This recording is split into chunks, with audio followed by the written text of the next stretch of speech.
Salut à toutes et à tous, c'est l'apôtre Gabriel Veilly dans vos maisons. Eh bien, aujourd'hui nous allons considérer le texte de Jean chapitre 8, du verset 30 au verset 32. Jean au chapitre 8, verset 30 au verset 32. Comme Jésus parlait ainsi, plusieurs crurent en lui. Et il dit aux Juifs qui avaient cru en lui, si vous demeurez dans ma parole, vous êtes vraiment mes disciples. Vous connaîtrez la vérité et la vérité vous affranchira.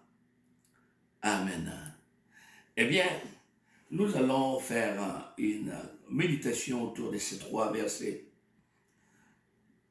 Jésus parlait, en parlant de ces paroles, sont sortis des effets et qui ont produit la foi dans le cœur de ses auditeurs, qui n'étaient rien d'autre que des Juifs, ceux de sa nation.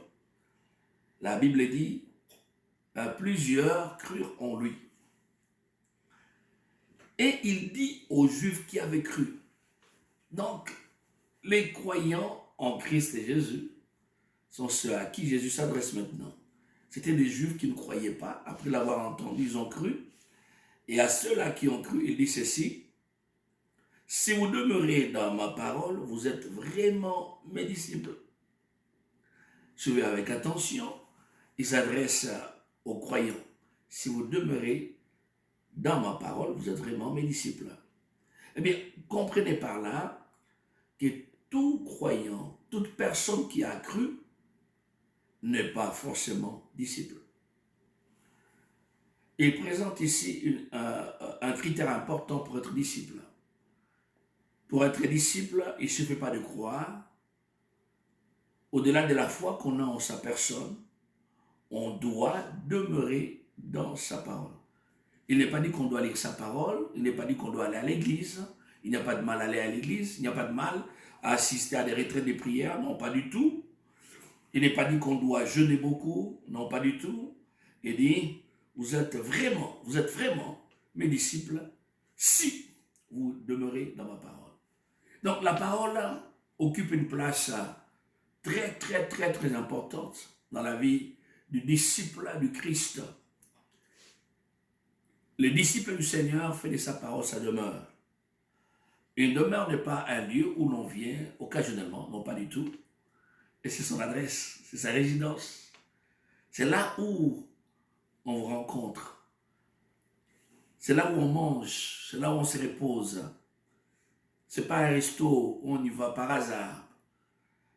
C'est sa demeure, sa résidence. Si vous demeurez dans ma parole, si vous faites de ma parole votre demeure, vous serez vraiment mes disciples. Et voilà, il va dire, vous connaîtrez la vérité et la vérité vous affranchira. Eh bien, ces versets très abusés, vous connaîtrez la vérité vous affranchira. Et j'aimerais qu'on comprenne un peu ce qu'il dit ces versets. Vous connaîtrez la vérité vous affranchira. Jésus n'a jamais dit la prière affranchie. Il n'a jamais dit que le jeûne affranchit. Je sais qu'une fois il a dit ce type de démon ne sort que par la prière avec jeûne. Mais la parole de l'affranchissement, le vrai affranchissement vient de la parole de Dieu, la vérité de sa parole, la parole de la vérité. Vous connaîtrez la vérité et la vérité vous affranchira. La vérité affranchit, la vérité libère, la vérité délivre. Et la vérité ne délivre que seulement lorsqu'elle est connue. Une vérité qu'on ignore n'opère pas, n'agit pas, ne fonctionne pas.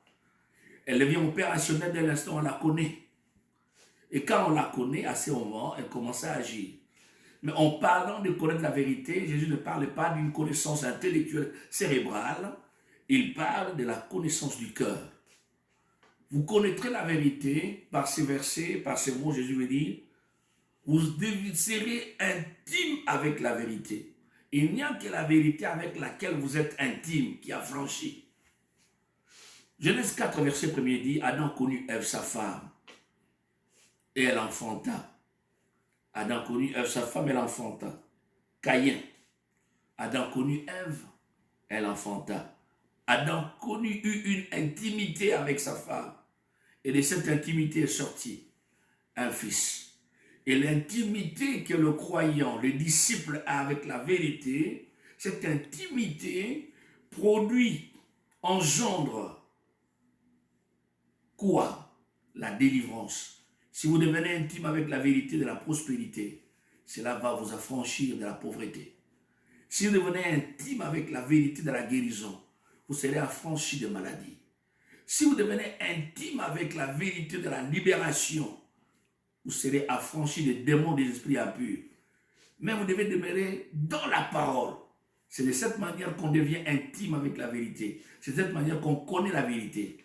Ce n'est pas une lecture, non, ce n'est pas juste une simple étude, mais être intime avec la parole. Vous voulez être libre, devenez intime avec la parole. Et vous serez affranchi. Que Dieu vous bénisse.